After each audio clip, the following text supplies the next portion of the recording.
संबंध प्रकरण का। पूर्व में आपको बता चुके हैं सुबंध किसे कहते हैं। अब हम अध्ययन करेंगे जो हमारे शब्द रूप बनते हैं उनका निर्माण कैसे होता है, अर्थात कारक जो होता है वो विभक्ति चिन्ह होते हैं, अर्थात कारक व विभक्ति चिन्हों से ही हम ये शब्द रूप निर्माण कर सकते हैं। तो आप देखें मैंने इसको कैसे बना रखा है। सबसे पहले कारक है विभक्ति, एक वचन, द्विवचन, बहुवचन। कर्ता कारक अर्थात प्रथमा विभक्ति। देव, देवः अर्थात देव ने। हिंदी में कारक को क्या कहते हैं, कर्ता ने, कर्म को ऐसे। तो पहला है कर्ता कारक अर्थात प्रथमा विभक्ति, देव यानी देव ने। द्विवचन में आएगा देवों ने अर्थात दो देवों ने। देवा यानी बहुत से देवों ने। कर्म कारक अर्थात जिसमें कर्म की प्रधानता हो तो उसमें होगी द्वितीय विभक्ति, देवम अर्थात देव को, जिसमें ये चिन्ह होता है राम श्याम को पुस्तक देता है, ऐसा सेंटेंस होना चाहिए। अर्थात द्वितीय में देवम, देव को, देवो यानी दो देवों को, देवान यानी बहुत सारे देवों को। उसके बाद आता है तृतीय अर्थात करण कारक, तृतीय विभक्ति देवेन यानी देव से, देवाभ्याम यानी दो देवों से, देवई यानी बहुत से देवों से।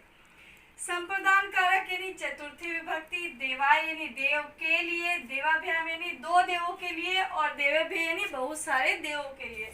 अब आती है हमारी पंचमी अर्थात आपादान कारक। पंचमी का मतलब देवात अर्थात देव से, देवाभ्याम दो देवों से, और देवेभ्य यानी बहुत से देवों से। उसके बाद आता है हमारे संबंध कारक अर्थात षष्ठी। तो इसका मतलब होगा देवश्य, देव का के की, अर्थात ये संबंध प्रकट करता है। देवश्य यानी देव का के की, ये संबंध है। देवयो यानी दो देवों का के की। उसके बाद देवानाम अर्थात बहुत से देवों का के की, ऐसे। अधिकरण कारक अर्थात सप्तमी, देवे देव में या पर जिस पे आता है, देवयो दो देवों में या पर, देवेशु यानी बहुत सारे देवों में या पर। बच्चों इतना आप समझ गए होंगे, कारक को ही विभक्ति कहते हैं। अगर कारक ना होते तो विभक्तियों का निर्माण नहीं होता।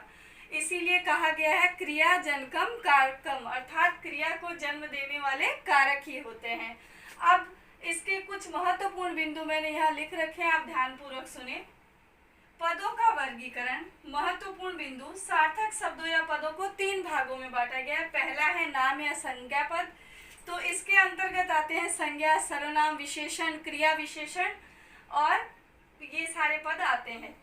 उदाहरण के तौर पर है राम, सीता, सर्व, अहम, त्वम, स, सा, चतुर, निष्णात, शीघ्रम इत्यादि।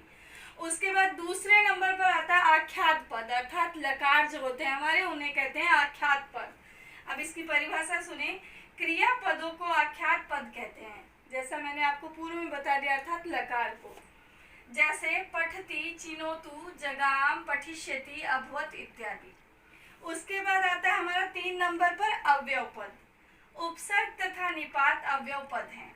उपसर्ग और निपात अवयव पद कहलाते हैं। उपसर्ग कौन कौन से हैं, प्र, प्रा, अप, सम, अनु, अ इत्यादि, ये तो हमारे उपसर्ग हो गए। अब निपात कौन से पद होते हैं, आपी और चित।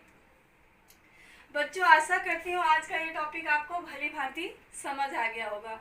अब हमारा यहाँ संज्ञा शब्द रूप प्रकरण यहीं पर समाप्त होता है। अब हम अगला अर्थात सर्वनाम शब्द रूप प्रकरण अगले वीडियो में प्रस्तुत करेंगे। धन्यवाद।